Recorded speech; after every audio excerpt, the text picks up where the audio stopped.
So now let's discuss something about the orbital septum.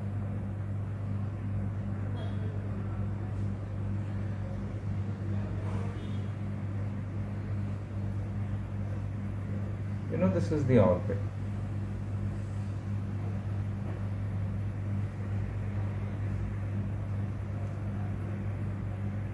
This orbit, as you know, is the cross section. This is having a pear shape.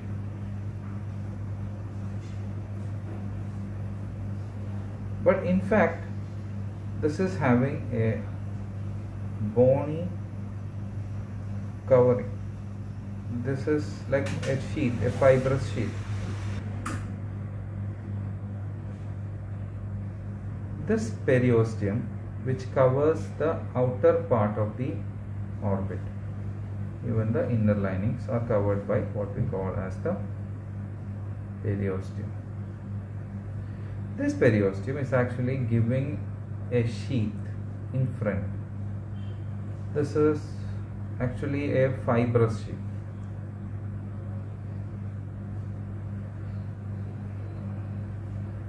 Now this is supposed to be have in the uterine life. This is supposed to have extended all in front. Similarly, there is an extension of the periosteum in toto.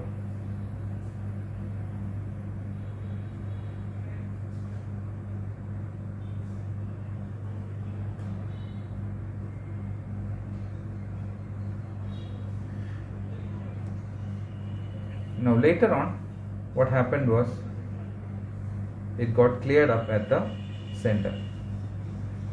So if you depict it in this pic,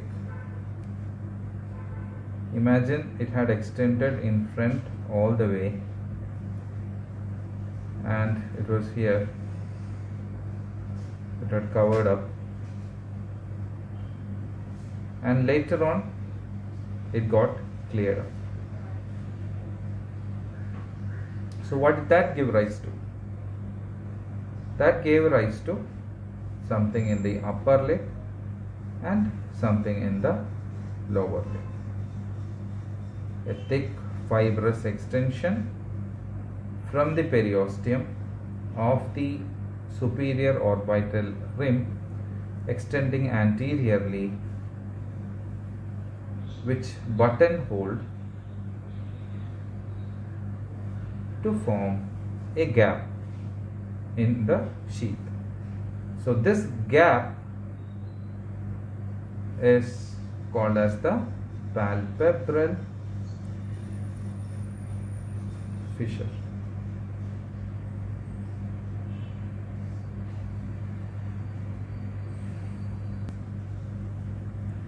The thickened areas, as marked here, in the upper and the lower orbital septi are called as tarsal plates.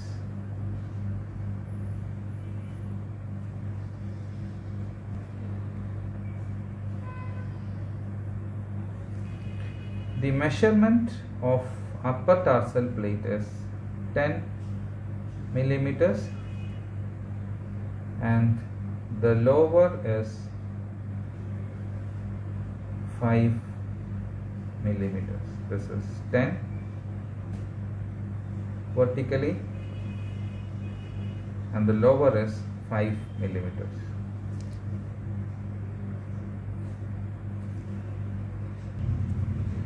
Coming to the attachments of the orbital septum or the tarsal plate, we should know that there is a ALC, which is called as the anterior lacrimal crest, and here there is what we call as a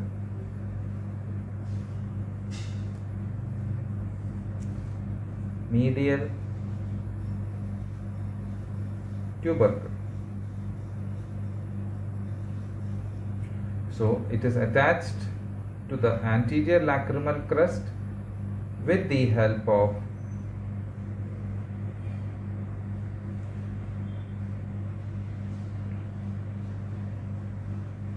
a ligament which is called as medial palpebral ligament,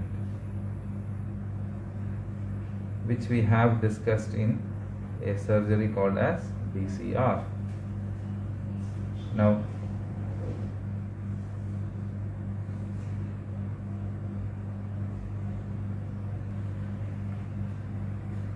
the lateral end is connected to the medial tubercle with the help of lateral palpebral ligament. Palpebral, it has to be palpebral. Okay, this is a short form. Now, on top of all this,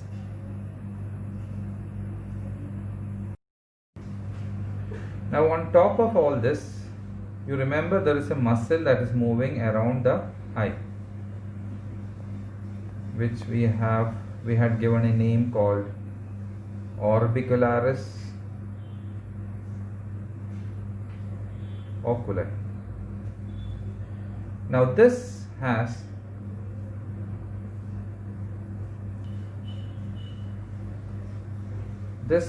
a palpebral part. This has an orbital part and a palpebral part. So the palpebral fibers, they run all around like this,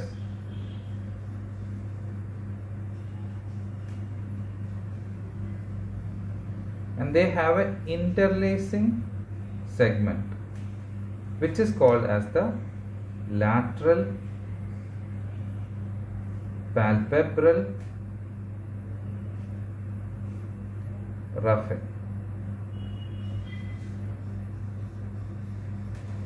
So the question usually asked is, what is the relationship of lateral palpebral raphe to the lateral palpebral ligament? It is located anterior.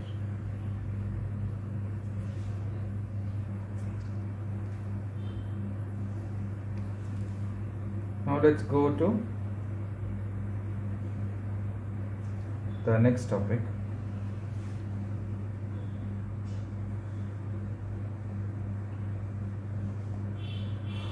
which is the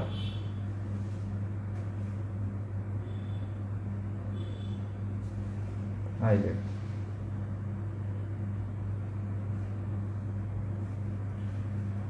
So what should we learn in the eyelid? The first thing we should know is, what all do I see? So you run in the cross section, you run from this to this, or you divide this into this segment, second segment, third segment, and the fourth segment.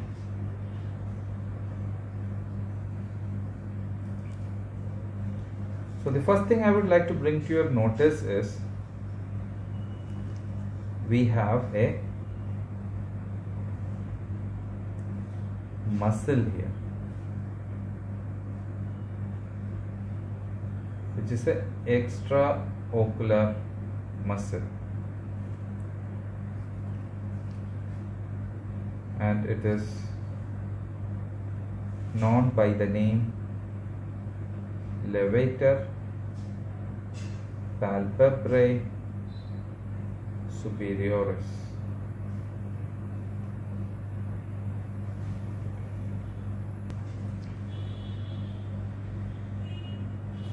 So this is a muscle that comes only in the upper part,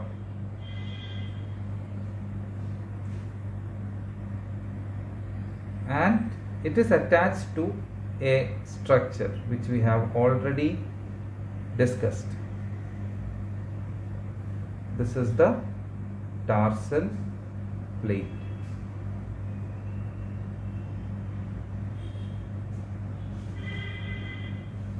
tarsal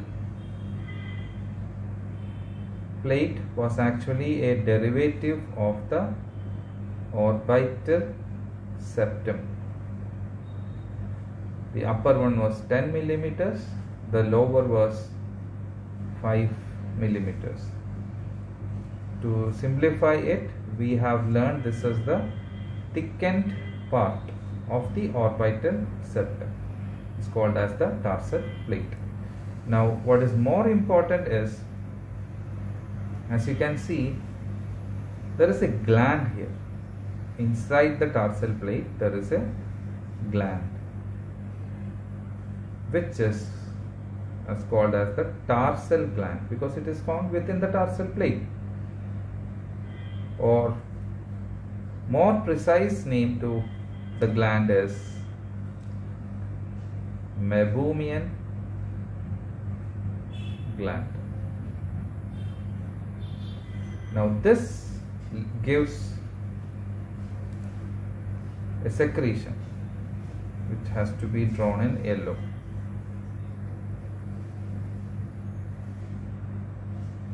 That is the lipid layer of tear film. So the tear film has a lipid layer. It has a thick aqueous layer,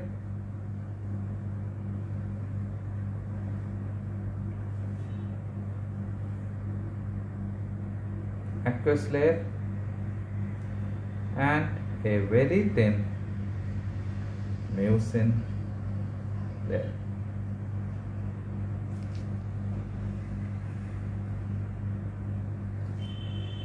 Now with respect to the cross section here, this is anterior and this is posterior. Now let's forget about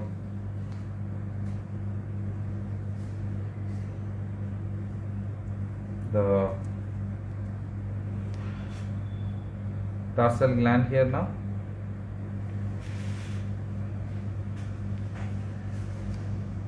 Let's cut this off more precisely.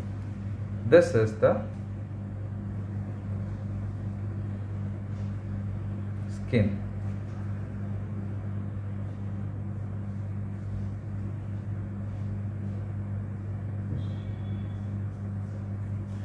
Right behind the skin is the orbicularis oculi, which has to be colored brown.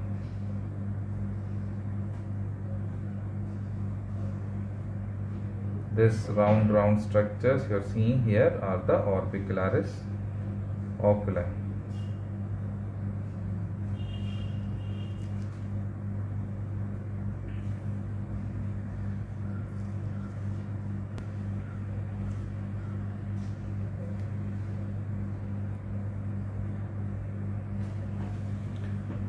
Right behind that, as we have already discussed, is the tarsal plate.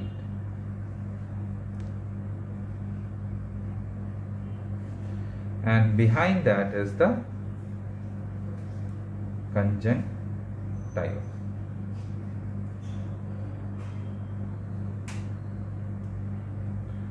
Now the conjunctiva that is lying behind the lid is called as a name as the palpebral conjunctiva, and that part of the conjunctiva which goes onto the globe and forming a part of the forming part of the limbus, this is called as the bulbar conjunctiva. And this fold area where the palpebral conjunctiva becomes the bulbar conjunctiva is called as the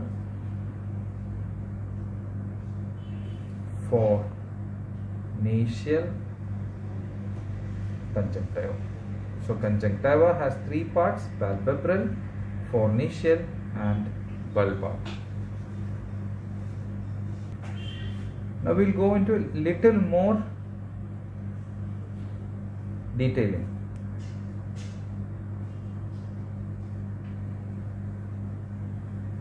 We will refine it a little more.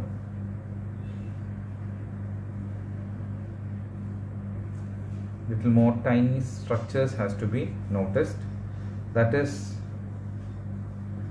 the glands of Zeiss.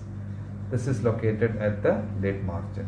This is very important. That is very much attached to the lashes. Another thing we should know is the gray line. That is actually the junction of where the orbicularis oculi,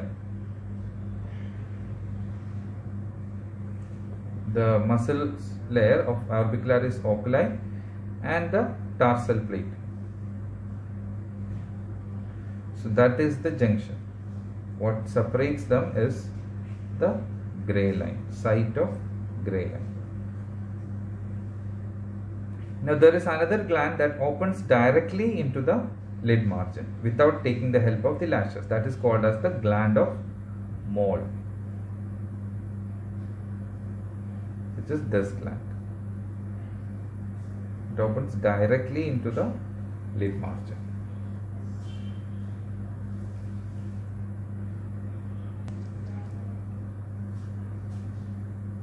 So I think we have pretty much covered the lid cross section. Little bit more you should know. This is like this is where the orbital rim can come superiorly. This is the inferior part. Now there is an extension from the periosteum here,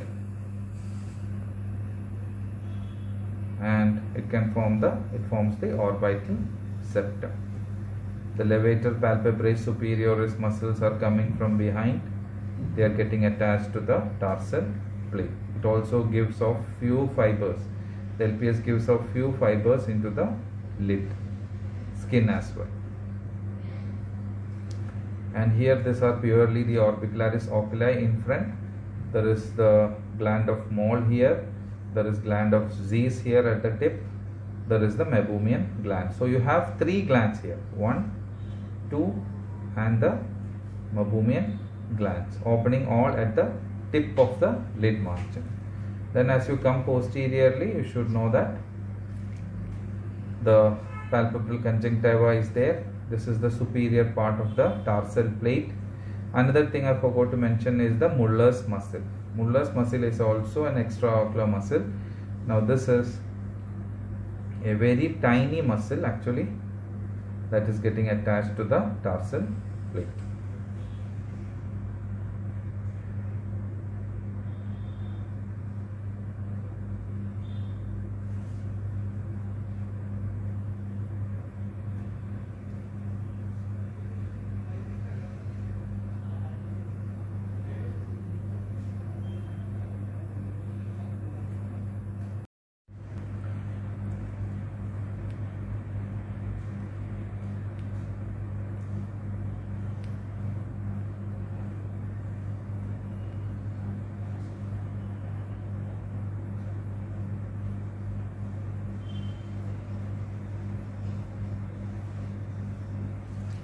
Now,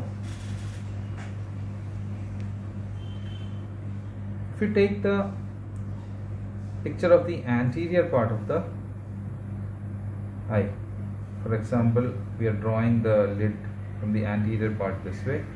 This is the lower lid, this is the upper lid, and this is the lower lid. In such cases, this is one tarsal gland. This is the second, this is the third, this is the fourth, this is the fifth. So there are around 35 glands in the upper lid. Similarly, it opens up at the lid margin here. These are the openings, tiny openings. If you lower the lid and see, you can see tiny openings. These are the openings of the Meibomian gland. The lower lid has around 25 glands.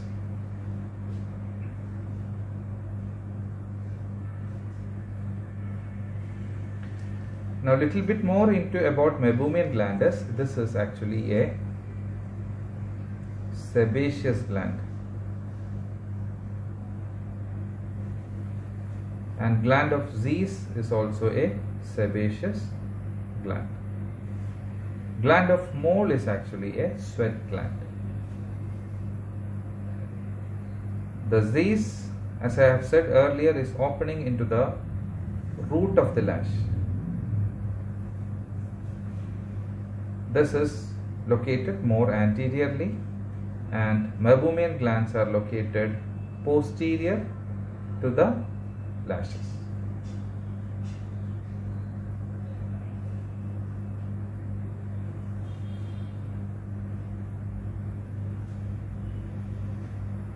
Now what more? Now we should know that the anterior limit of conjunctiva is at the opening of tarsal plate. The anterior limit of palpebral conjunctiva is at the opening of tarsal plate. The site of gray line is different. It is actually the gray line that splits the lid into two layers. This is the anterior lamellae, and this is the posterior lamellae. This is important from the perspective of lid surgeries.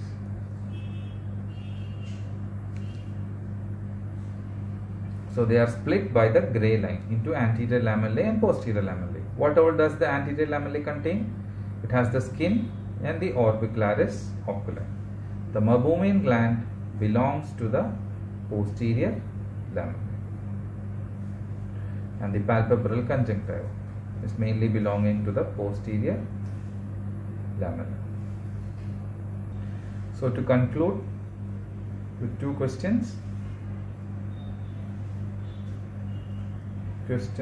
First question is, the upper tarsal plate is measuring around 5 millimeters centrally, and the next question is,